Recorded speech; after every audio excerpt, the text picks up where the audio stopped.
ಮಹಾಗಣಾಧಿಪತಿಯೇ ನಮಃ. ಓಂ ಶ್ರೀ ಮಾತ್ರೇ ನಮಃ. ಓಂ ಶ್ರೀ ಗುರುಭ್ಯೋ ನಮಃ.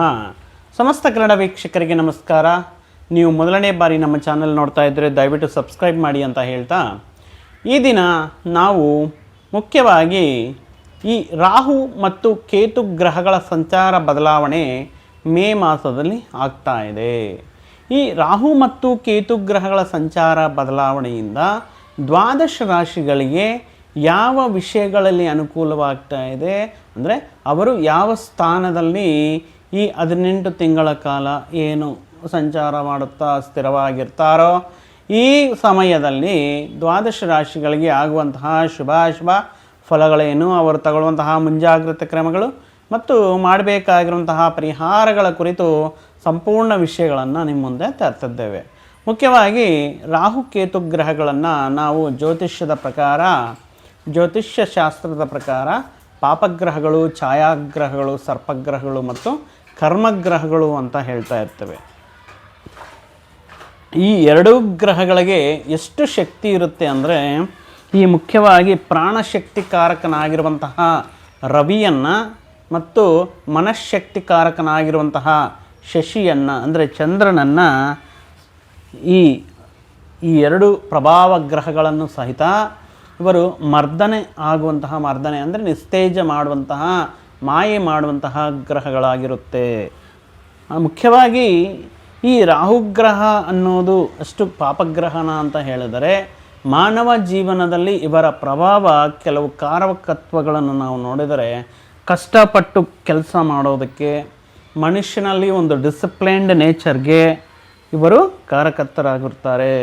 ಮುಖ್ಯವಾಗಿ ಮಾಡುವಂತಹ ವೃತ್ತಿ ಉದ್ಯೋಗಗಳಲ್ಲಿ ಅಥವಾ ಕೆಲಸ ಮಾಡ್ತಾ ಇರುವಂತಹ ಕ್ಷೇತ್ರಗಳಲ್ಲಿ ಉನ್ನತವಾದಂತಹ ಹುದ್ದೆಗಳನ್ನು ಪಡೆಯೋದಕ್ಕೆ, ಈ ಯುದ್ಧ ಭೂಮಿಯಲ್ಲಿ, ಯುದ್ಧರಂಗದಲ್ಲಿ ಈ ಪ್ರತ್ಯರ್ಥಿ ತಂಡದ ಜೊತೆಗೆ ಅಥವಾ ಪ್ರತ್ಯರ್ಥಿ ದೇಶದ ಜೊತೆಗೆ ಪ್ರತಿವ್ಯೂಹಗಳನ್ನು ರಚಿಸುವುದಕ್ಕೆ ರಾಹುಕಾರಕರ್ತರಾಗಿರುತ್ತಾರೆ. ಸ್ಟ್ರಾಟಜೀಸನ್ನು ಪ್ಲ್ಯಾನ್ ಮಾಡೋದಕ್ಕೆ ಅಥವಾ ಶತ್ರುಗಳನ್ನು ಬೀಟ್ ಮಾಡೋದಕ್ಕೆ, ಕಾಂಪಿಟೇಷನಲ್ಲಿ ಅಪೋಸಿಟ್ ಇರೋರನ್ನು ಬೀಳಿಸೋದಕ್ಕೆ ಯಾವ ರೀತಿ ಸ್ಟ್ರಾಟಜಿ ಮಾಡಬೇಕು, ಈ ಸ್ಟ್ರಾಟಜಿ ಮಾಡೋದರಲ್ಲಿ ರಾಹು ನಮಗೆ ಹೆಲ್ಪ್ ಮಾಡ್ತಾ ಇರ್ತಾರೆ. ಮುಖ್ಯವಾಗಿ ಅಧಿಕವಾಗಿ ಶಕ್ತಿ ಪೂಜೆಗಳನ್ನು ಮಾಡುವುದಕ್ಕೆ, ಈ ರಾಜಕೀಯ ಕ್ಷೇತ್ರದಲ್ಲಿ ಅತ್ಯುನ್ನತ ಸ್ಥಾಯಿಗೆ ಬರಬೇಕಂದ್ರೂ ಅಥವಾ ಕೆಳಗಡೆ ಅಂದರೆ ಜನಾಕರ್ಷಣೆ ಕಮ್ಮಿಯಾಗಿ ತುಂಬವಾಗಿ ಅವರು ಪತನ ಆಗುವುದಕ್ಕೂ ರಾಹುವು ಕಾರಕರ್ತರಾಗ್ತಾರೆ. ಅಷ್ಟೇ ಅಲ್ಲ, ಜೀವನದಲ್ಲಿ ಕೆಲವೊಂದು ಕೆಟ್ಟ ವ್ಯಸನಗಳಿಗೆ, ದುರ ಅಭ್ಯಾಸಗಳಿಗೆ ಈ ಆಕರ್ಷಿತರಾಗುವುದಕ್ಕೆ, ಅಡಿಕ್ಟ್ ಆಗುವುದಕ್ಕೆ ರಾಹು ಕಾರಕತ್ವವು ಆಗಿರುತ್ತೆ. ಇನ್ನು ಕೇತು ಕಾರಕತ್ವ, ಕೇತು ಕೊಡುವಂತಹ ಪ್ರಭಾವ ಯಾವ ರೀತಿ ಇರುತ್ತಂದರೆ, ಇವರು ಮೋಕ್ಷಕಾರಕ. ಪೂರ್ವಜನ್ಮ ಕರ್ಮಗಳಿಂದ ಒಂದೊಂದು ಕರ್ಮವನ್ನು ಬಗೆಹರಿಸುತ್ತಾ ಮೋಕ್ಷವನ್ನು ನೀಡುವಂತಹ ಪ್ರದಾತ, ಮೋಕ್ಷಕಾರಕ ಆಗಿರುವಂತಹ ಕೇತು ನಮ್ಮಲ್ಲಿ ಆಧ್ಯಾತ್ಮಿಕ ಶಕ್ತಿಯನ್ನು ಬೆಳೆಸ್ತಾರೆ. ದೇವರ ಪುಣ್ಯಕ್ಷೇತ್ರ ದರ್ಶನಗಳನ್ನು, ದೈವಿಕ ಭಾವನೆಗಳನ್ನು, ಜೀವನದಲ್ಲಿ ಒಂದು ವೈರಾಗ್ಯವನ್ನು, ಉತ್ತಮವಾದಂತಹ ಅಧ್ಯಯನಗಳನ್ನು, ಉತ್ತಮ ಶಾಸ್ತ್ರಗಳನ್ನು, ಅಭ್ಯಾಸವನ್ನು, ಭಗವಂತನ ಅನುಗ್ರಹಕ್ಕೋಸ್ಕರ ಮತ್ತು ಯಾವುದೇ ಕ್ಷೇತ್ರಗಳಲ್ಲಿ ಉನ್ನತ ಸ್ಥಾನಕ್ಕೆ, ಉನ್ನತ ಮಟ್ಟಕ್ಕೆ ಹೋಗಬೇಕು ಅಂತ ಹೇಳಿದರೆ ಅಥವಾ ಅಹಂಕಾರದಿಂದ ಮೆರೆದರೆ ಅದೇ ರೀತಿ ಎಷ್ಟು ಎತ್ತರಕ್ಕೆ ಬೆಳೆದಿರ್ತಾರೋ ಅಷ್ಟು ಕೆಳಗಡೆ ಹಾಕುವುದಕ್ಕೆ ಕೇತು ಮುಖ್ಯವಾಗಿ ಕಾರಕತ್ವ ಆಗಿರುತ್ತಾರೆ.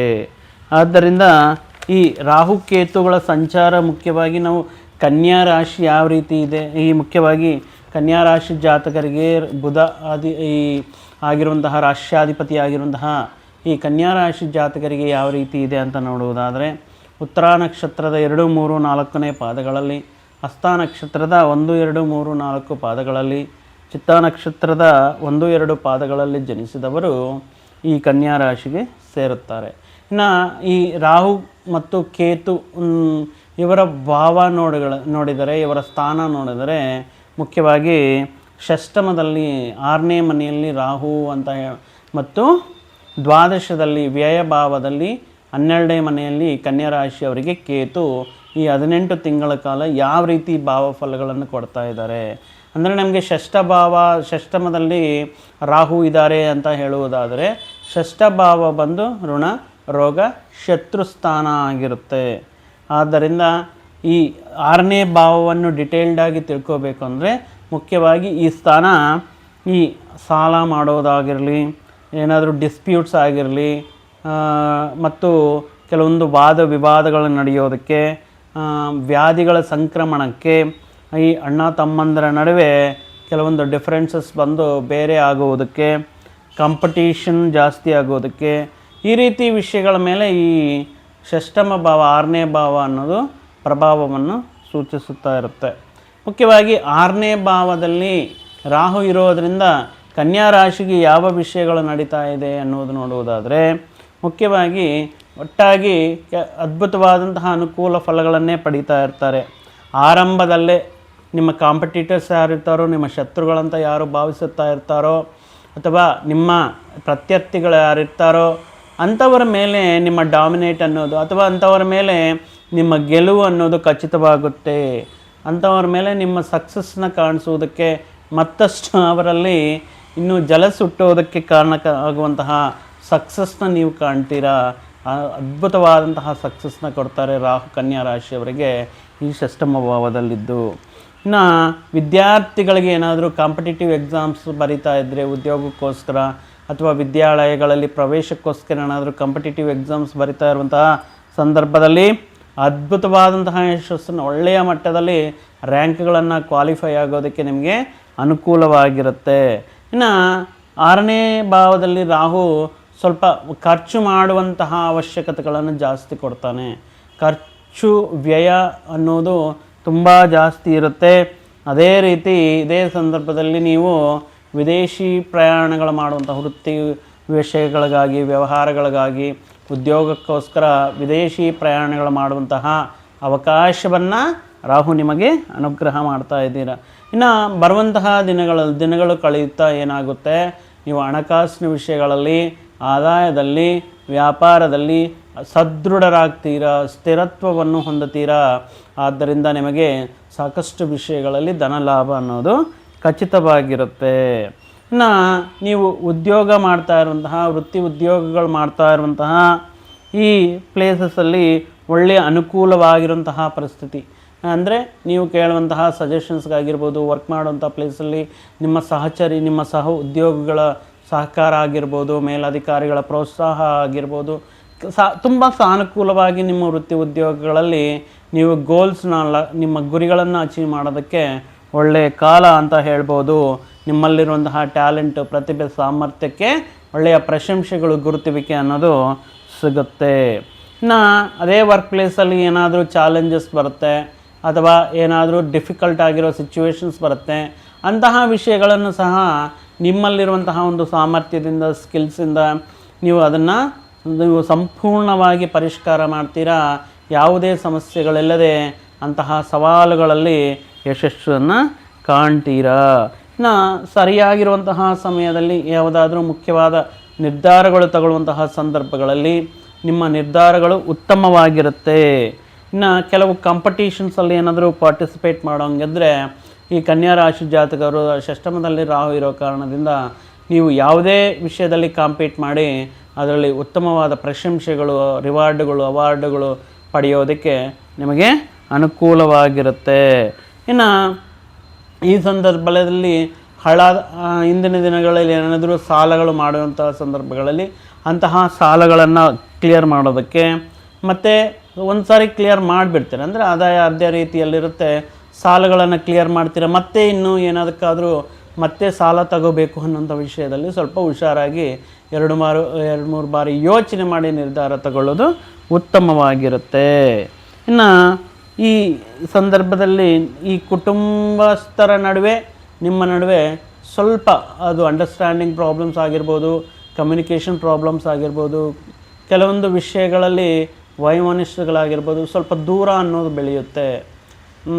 ಅಂದರೆ ಇದಕ್ಕೆ ಮುಂಚೆ ಇರೋ ಥರ ಈಗ ರೆಸ್ಪಾಂಡ್ ಮಾಡದೇ ಇರೋದು, ಏನೋ ಶಾಸ್ತ್ರಕ್ಕೆ ಮಾತಾಡಲೇಬೇಕು ಅನ್ನೋಂಥ ಸಂದರ್ಭಗಳಲ್ಲಿ ಮಾತಾಡಬೇಕು ಅನ್ನುವ ರೀತಿಯಲ್ಲಿ ವರ್ತನೆ ಮಾಡುವುದರಿಂದ ಕೆಲವೊಂದು ವಿಷಯಗಳಲ್ಲಿ ನಿಮ್ಮನ್ನು ದೂರ ಮಾಡ್ತಾ ಇದ್ದಾರೆ ಅನ್ನುವಂತಹ ಒಂದು ಭಾವನೆ ನಮಗೆ ಉಂಟಾಗುತ್ತೆ.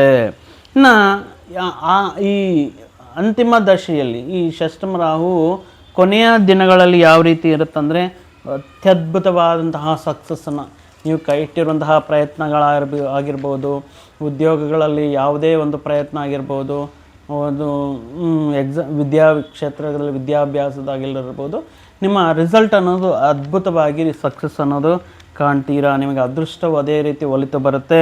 ನೀವು ಸ್ಪರ್ಧಾತ್ಮಕ ಪರೀಕ್ಷೆಗಳಲ್ಲಿ ಉನ್ನತವಾದಂತಹ ಉತ್ತಮವಾಗಿ ಉತ್ತೀರ್ಣರಾಗ್ತೀರಾ. ಮತ್ತು ನೀವು ಇಂದಿನ ದಿನಗಳಲ್ಲಿ ಯಾವುದಾದ್ರೂ ಒಂದು ಅದ್ಭುತವಾದಂತಹ ಒಂದು ಕೆಲಸ ಮಾಡಿದ್ರೆ, ಅದು ಪ್ರಾಪರ್ಟಿ ತಗೊಳ್ಳೋದಾಗಿರಲಿ ಅಥವಾ ಯಾವುದಾದ್ರೂ ಒಂದು ಒಳ್ಳೆಯ ವಿಷಯವನ್ನು ನೀವು ಕಂಪ್ಲೀಟ್ ಮಾಡಿದ್ರೆ, ಆ ವಿಷಯದಿಂದ ನಿಮ್ಮ ತಂದೆಯವರಿಗೆ ಒಳ್ಳೆಯ ಸಹಕಾರ, ಒಳ್ಳೆಯ ಲಾಭಗಳು ಅನ್ನೋದು ಸಿಗುತ್ತೆ ಈ ಸಂದರ್ಭದಲ್ಲಿ. ಮುಖ್ಯವಾಗಿ ಇಂದಿನ ದಿನಗಳಲ್ಲಿ ವೈವಾಹಿಕ ಜೀವನದಲ್ಲಿ ಏನಾದರೂ ಈ ದಂಪತಿಗಳ ನಡುವೆ ಸಣ್ಣ ಪುಟ್ಟ ಸಮಸ್ಯೆಗಳಾಗಿ ದೂರ ಆಗಿ ಅಥವಾ ಮಾತು ಬಿಟ್ಟು ಅಥವಾ ವೈಮನಸ್ಕರಿಂದ ಇರುವಂತಹ ಸಂದರ್ಭಗಳಲ್ಲಿ ಈ ಸಂದರ್ಭ ಅದ್ಭುತವಾಗಿ ಒಬ್ಬರನ್ನೊಬ್ಬರನ್ನ ಅರ್ಥ ಮಾಡಿಕೊಂಡು ಮತ್ತೆ ತಮ್ಮ ತಪ್ಪುಗಳನ್ನು ಅರಿವು ಮಾಡಿಕೊಂಡು ಮತ್ತೆ ಒಳ್ಳೆಯ ದಾಂಪತ್ಯ ಜೀವನ ಮುಂದುವರಿಸೋದಕ್ಕೆ ಈ ಸಮಯ ಅತ್ಯದ್ಭುತ ಕಾಲವಾಗಿ ನಿಮಗೆ ಆಗಿರುತ್ತೆ. ಎಲ್ಲವೂ ಕೂಡ ಅನುಕೂಲವಾಗಿರುವಂತಹ ಸ್ಥಿತಿಯನ್ನು ನಿಮಗೆ ಅನುಕೂಲ ಮಾಡಿಕೊಡ್ತಾ ಇದ್ದಾರೆ. ಈ ಬಂದಿರುವಂತಹ ಅವಕಾಶಗಳನ್ನು, ಈ ಸಮಯವನ್ನು ನಿಮ್ಮ ಕಷ್ಟದಿಂದ, ಧೈರ್ಯದಿಂದ ಮತ್ತು ಈ ಆತ್ಮವಿಶ್ವಾಸದಿಂದ ಕರೆಕ್ಟಾಗಿ ಯುಟಿಲೈಸ್ ಮಾಡಿಕೊಂಡ್ರೆ ಬಂದಿರುವಂತಹ ಅಪರ್ಚುನಿಟೀಸ್ ಎಲ್ಲ ನಿಮಗೆ ಸಕ್ಸಸ್ಸನ್ನು ಕೊಡುತ್ತೆ. ಇನ್ನು ನಿಮ್ಮ ಆರೋಗ್ಯದ ಬಗ್ಗೆ ಸ್ವಲ್ಪ ಕಾಳಜಿ ವಹಿಸಬೇಕಾಗಿರುತ್ತೆ. ಆರೋಗ್ಯದ ಬಗ್ಗೆ ಸ್ವಲ್ಪ ಗಮನ ಕೊಡಬೇಕಾಗುತ್ತೆ. ಇಲ್ಲಾಂದರೆ ಈ ಸ್ವಲ್ಪ ಈ ನಿಮ್ಮ ವಂಶ ಪಾರಂಪರ್ಯವಾಗಿ ಜೆನೆಟಿಕ್ಕಾಗಿ ಯಾವುದಾದ್ರೂ ಡಿಸೀಸ್ ಇದ್ದರೆ, ಡಯಾಬೆಟಿಕ್ ಆಗಿರ್ಬೋದು, ಹೈಪರ್ ಟೆನ್ಷನ್ ಆಗಿರ್ಬೋದು, ಇಂತಹ ದೀರ್ಘಕಾಲ ನೋವನ್ನು ಉಂಟು ಮಾಡುವಂತಹ ವ್ಯಾಧಿಗಳಿಗೆ ಗುರಿಯಾಗಬಹುದು. ಆದ್ದರಿಂದ ನಿಮ್ಮ ಆಹಾರದ ನಿಯಮಗಳಲ್ಲಾಗಿರ್ಬೋದು, ದೈಹಿಕ ವ್ಯಾಯಾಮಗಳಲ್ಲಾಗಿರ್ಬೋದು ಸ್ವಲ್ಪ ಶ್ರದ್ಧೆಯನ್ನು ವಹಿಸಿ ಈ ಆರೋಗ್ಯದ ಬಗ್ಗೆ ಹುಷಾರಾಗಿರಬೇಕಾಗಿರುತ್ತೆ. ಇನ್ನು ಒಂದು ಮಾನಸಿಕ ಚಿಂತೆ ಅನ್ನೋದು ಒಂದು ವಿಷಯದ ಬಗ್ಗೆ ಯಾವಾಗಲೂ ಯೋಚನೆ ಮಾಡ್ತಾ ಇರ್ತೀರಾ. ಇನ್ನು ಉದ್ಯೋಗದ ಮುಖಾಂತರ ಪ್ರಮೋಷನ್ಗಳಾಗಿರ್ಬೋದು ಅಥವಾ ವರ್ಗಾವಣೆಗಳಾಗಿರ್ಬೋದು. ಇನ್ನು ಸಮಾಜದಲ್ಲಿ ಹೊರಗಡೆ ನೀವು ನಿಮ್ಮ ಸಮಾವೇಶಗಳಲ್ಲಿ ನಿಮ್ಮ ಮಾತಿಗೆ ಒಳ್ಳೆಯ ಹೆಸರು ಬರುತ್ತೆ ಮತ್ತು ನಿಮ್ಮ ಸಂಪತ್ತಲ್ಲಿ ಜಾಸ್ತಿ ಅಭಿವೃದ್ಧಿ ಮತ್ತು ಏಳುವಿಕೆ ಇರುತ್ತೆ. ಕೋರ್ಟ್ ಕೇಸ್ ವ್ಯವಹಾರಗಳಲ್ಲಿ ಏನಾದರೂ ಮಾಡ್ತಾಯಿದ್ರೆ ಅಂಥದ್ರಲ್ಲಿ ಸಕ್ಸಸ್ಸನ್ನು ಕಾಣ್ತೀರಾ. ಇನ್ನು ಯಾವುದಾದ್ರೂ ಕೆಲಸಗಳು ನಿಂತೋಗಿರುವಂತಹ ಸಂದರ್ಭಗಳಲ್ಲಿ ಅದನ್ನು ಮತ್ತೆ ಕೈ ಹಿಡಿದು ಪುನಃ ಆರಂಭಿಸಿ ಅದರಲ್ಲಿ ಸಕ್ಸಸ್ ಆಗ್ತೀರಾ. ಇಂದಿನ ದಿನಗಳಲ್ಲಿ ನೀವು ಮಾಡ್ತಾ ಇರುವಂತಹ ಹೂಡಿಕೆಗಳಾಗಿರ್ಬೋದು, ಇನ್ವೆಸ್ಟ್ಮೆಂಟ್ ಆಗಿರ್ಬೋದು, ಈ ಸಮಯದಲ್ಲಿ ಒಳ್ಳೆಯ ಲಾಭಗಳನ್ನು ತಂದುಕೊಡುತ್ತೆ. ಮತ್ತು ಪುಣ್ಯಕ್ಷೇತ್ರಗಳು, ದೈವ ದರ್ಶನಗಳು ಮಾಡಿಕೊಡೋದಕ್ಕೆ ಈ ಅಷ್ಟಮ ರಾಹು ಅನ್ನೋದು ನಿಮಗೆ ತುಂಬ ಅನುಕೂಲವಾಗಿರುವಂತಹ ಫಲಗಳನ್ನು ನೀಡುತ್ತೆ. ಅಷ್ಟಮ ರಾಹು ಬಗ್ಗೆ ತಿಳ್ಕೊಂಡಿದ್ದೀವಿ. ಇನ್ನು ದ್ವಾದಶ ಕೇತು, 12ನೇ ಮನೆಯಲ್ಲಿರುವಂತಹ ಕೇತು ಕನ್ಯಾ ರಾಶಿಯವರಿಗೆ ಮೇ 18ರಿಂದ ಯಾವ ರೀತಿ ಫಲಗಳು ಕೊಡುತ್ತೆ ಅಂದರೆ, ಮುಖ್ಯವಾಗಿ ಈ ವ್ಯಯ ಭಾವ, 12ನೇ ಭಾವ ಅಂದ್ರೇ ನಮಗೆ ವ್ಯಯ ಅಂದರೆ ಖರ್ಚುಗಳು, ಮೋಕ್ಷ ಅಂದರೆ ಕರ್ಮಕ್ಕೆ ಸಿಕ್ಕುವಂತಹ ಫಲ ಆಗಿರುತ್ತೆ. ಆಧ್ಯಾತ್ಮಿಕತೆ ಮತ್ತು ಹೂಡಿಕೆಗಳು, ನೀವು ಮಾಡುವಂತಹ ಹೂಡಿಕೆಗಳು, ವಿದೇಶದಲ್ಲಿ ಸೆಟ್ಲಾಗಬೇಕು ಅನ್ನುವಂತಹ ಒಂದು ಯೋಗ ಮತ್ತು ನೀವು ಮಾಡುವಂತಹ ಅವಶ್ಯಕ ಖರ್ಚುಗಳು, ನಷ್ಟಗಳು, ನೀವು ಮಾಡುವಂತಹ ದಾನ ಧರ್ಮಗಳು, ಈ ಶರೀರದಲ್ಲಿ ಕಾಣಿಸ್ಕೊಳ್ಳುವಂತಹ ಆರೋಗ್ಯ ಸಮಸ್ಯೆಗಳು, ಪೂರ್ವಜನ್ಮದಲ್ಲಿ ಹಿಂದಿನ ಜನ್ಮಗಳಲ್ಲಿ ಮಾಡಿರುವಂತಹ ಕರ್ಮಗಳು ಎಲ್ಲವೂ ಕೂಡ ಈ ವ್ಯಯಭಾವವನ್ನು ನಿರ್ಧರಿಸುತ್ತೆ. ಆದ್ದರಿಂದ ಈ ಸಂದರ್ಭದಲ್ಲಿ ಕನ್ಯಾ ರಾಶಿಯವರಿಗೆ ವ್ಯಯದಲ್ಲಿರುವಂತಹ ಕೇತು ಯಾವ ರೀತಿ ಫಲಗಳನ್ನು ಕೊಡ್ತಾ ಇರ್ತಾರೆ ಅಂದರೆ, ನಿಮಗೆ ಒಳ್ಳೆಯ ಆಧ್ಯಾತ್ಮಿಕ ಭಾವನೆಯಿಂದ, ದೈವಿಕ ಚಿಂತನೆಯಿಂದ, ಸನ್ಮಾರ್ಗದಲ್ಲಿ ಒಳ್ಳೆಯ ಮಾರ್ಗದಲ್ಲಿ ನಡೆದುಕೊಳ್ಳೋದಕ್ಕೆ ಈ ರೀತಿ ನಿಮಗೆ ಅನುಕೂಲ ಮಾಡಿ ಕೊಡ್ತಾರೆ. ಮುಖ್ಯವಾಗಿ ಆರಂಭದಲ್ಲಿ ಕೆಲವೊಂದು ಆತಂಕಗಳಾಗಿರ್ಬೋದು ಅಥವಾ ನಿಮ್ಮ ಇಚ್ಛೆಗೆ ವಿರುದ್ಧಂಗೆ ಎಕ್ಸ್ಪೆಕ್ಟೇಷನ್ಸ್ಗೆ ರಿವರ್ಸ್ ಆಗಿ ರಿಸಲ್ಟ್ ಬರೋದು, ಈ ರೀತಿ ಸ್ವಲ್ಪ ಆತಂಕಗಳಾಗುವುದಕ್ಕೆ ಕಾರಣಕರ್ತನಾಗ್ತಾರೆ ಈ ದ್ವಾದಶದಲ್ಲಿರುವಂತಹ ಕೇತು. ಇನ್ನು ನಿಮ್ಮ ಸಂಸಾರದಲ್ಲಿ, ಕುಟುಂಬದಲ್ಲಿ ನಿಮ್ಮ ಸಂಗಾತಿಗೆ ಯಾವುದೋ ಒಂದು ಅನಾರೋಗ್ಯ ಸಮಸ್ಯೆ ಕಾಡ್ತಾ ಇರೋದು, ಈ ಬಂದಿರುವಂತಹ ಅನಾರೋಗ್ಯ ಸಮಸ್ಯೆಯಿಂದ ಈ ವೈವಾಹಿಕ ಜೀವನದಲ್ಲಿ ಕೆಲವೊಮ್ಮೆ ಈ ಅಶಾಂತಿ ವಾತಾವರಣ, ಮಾನಸಿಕ ಪ್ರಶಾಂತತೆ ಇರುವುದಿಲ್ಲ ಅನ್ನುವಂತಹ ವಿಷಯಗಳು ಆಗಬಹುದು. ಇನ್ನು ಯಾವುದಾದ್ರೂ ಹೂಡಿಕೆಗಳಲ್ಲಿ, ಯಾವುದಾದ್ರೂ ವ್ಯವಹಾರಗಳಲ್ಲಿ ಹೂಡಿಕೆ ಮಾಡಬೇಕು, ಇನ್ವೆಸ್ಟ್ಮೆಂಟ್ ಮಾಡಬೇಕು ಅಂದರೆ ಇದು ಎಕ್ಸಾಕ್ಟಾಗಿ ಕರೆಕ್ಟಾಗಿರೋ ಟೈಮ್ ಆಗಿರುತ್ತೆ. ಇಂಥ ಟೈಮಲ್ಲಿ ನೀವು ಹೂಡಿಕೆ ಮಾಡಬಹುದು. ಮತ್ತು ನಿಮ್ಮ ಕೆಲಸಗಳು, ವ್ಯವಹಾರಗಳ ಮೇಲೆ, ವೃತ್ತಿಯ ಮೇಲೆ ಆಧರಿಸಿ ನೀವು ವಿದೇಶಿ ಪ್ರಯಾಣ ಮಾಡುವಂತಹ ಕಾಲ ಈ ಗಮನವಾಗಿರುತ್ತೆ. ಇನ್ನು ವ್ಯಯಸ್ಥಾನದಲ್ಲಿ ಕೇತು ಸಂಚಾರದ ಮುಖಾಂತರ ಸ್ವಲ್ಪ ಮಾಡುವಂತಹ ಖರ್ಚುಗಳು ಆದಾಯಕ್ಕಿಂತ ಜಾಸ್ತಿ ಆಗುತ್ತೆ. ಅದರ ಬಗ್ಗೆ ಸ್ವಲ್ಪ ಗಮನ ಕೊಡಬೇಕಾಗಿರುತ್ತೆ. ಮುಖ್ಯವಾಗಿ ನಿಮ್ಮ ಕುಟುಂಬ ಅವಶ್ಯಕತೆಗೋಸ್ಕರ, ನಿಮ್ಮ ಸೋದರರ ಅವಶ್ಯಕತೆಗಳು, ಅವರ ವಿದ್ಯಾಭ್ಯಾಸ ಆಗಿರ್ಬೋದು, ಅವರು ಮಾಡುವಂತಹ ಪ್ರಯಾಣಗಳಾಗಿರ್ಬೋದು, ಬೇರೆ ಪ್ರಯತ್ನಗಳಾಗಿರ್ಬೋದು, ನೀವು ತುಂಬ ಮಟ್ಟದಲ್ಲಿ ಖರ್ಚು ಮಾಡುವಂತಹ ಸಿಚುವೇಶನ್ ಕನ್ಯಾ ರಾಶಿಯವರಿಗೆ ಈ ಗ್ರಹ ಸಂಚಾರ ಬದಲಾವಣೆಯಿಂದ ಆಗಬಹುದು. ಮುಖ್ಯವಾಗಿ ಮಾಡುವಂತಹ ಖರ್ಚುಗಳಲ್ಲಿ ಸ್ವಲ್ಪ ಹಿಡಿತಾ ಇರಲಿ. ವಿದೇಶಿ ಪ್ರಯಾಣ ಸೂಚನೆ ಆಗ್ತಾ ಇದೆ. ಆದ್ದರಿಂದ ನೀವು ತುಂಬ ಹಾರ್ಡ್ ವರ್ಕಿಂದ, ಟೈಮ್ ಇಲ್ಲದೆ, ಅಂದರೆ ತುಂಬ ಟೈಮು ತುಂಬ ಹಾರ್ಡ್ ವರ್ಕ್ ಮಾಡಬೇಕಾಗಿರುತ್ತೆ, ಜಾಸ್ತಿ ಅವರ್ಸ್ ಮಾಡಬೇಕಾಗಿರುತ್ತೆ. ಮಾಡಿರುವಂತಹ ಕೆಲಸಗಳನ್ನು ಅಥವಾ ಬಂದಿರುವಂತಹ ವರ್ಕ್ಲೋಡ್ ತುಂಬ ಜಾಸ್ತಿ ಇರೋದರಿಂದ ಸ್ವಲ್ಪ ನಿದ್ದೆಯಲ್ಲಿ ಕಮ್ಮಿ ಅನ್ನೋದು ಕಾಣಿಸ್ತಾ ಇರುತ್ತೆ. ಅದರಿಂದ ಸ್ವಲ್ಪ ಟೈರ್ಡ್ನೆಸ್ ಅನ್ನೋದು ಉಂಟಾಗ್ತಾ ಇರುತ್ತೆ. ಇನ್ನು ಮುಖ್ಯವಾಗಿ ಈ ಸಂದರ್ಭದಲ್ಲಿ ಮುಖ್ಯವಾದ ಸೂಚನೆ ಏನು ಅಂತ ಹೇಳಿದ್ರೆ, ಈ ಕನ್ಯಾ ರಾಶಿಯವರು ಪ್ರಯಾಣ ಮಾಡುವಾಗ, ವಾಹನ ಚಾಲನೆ ಮಾಡುವಾಗ ತುಂಬ ಹುಷಾರಾಗಿ ಚಾಲನೆ ಮಾಡಬೇಕಾಗಿರುತ್ತೆ. ಸ್ವಲ್ಪ ಕಾಲಿಗೆ ಸಂಬಂಧಪಟ್ಟಿರುವಂತಹ ಪೆಟ್ಟುಗಳು ಆಗುವುದಕ್ಕೆ ಈ ಅವಕಾಶವಿದೆ.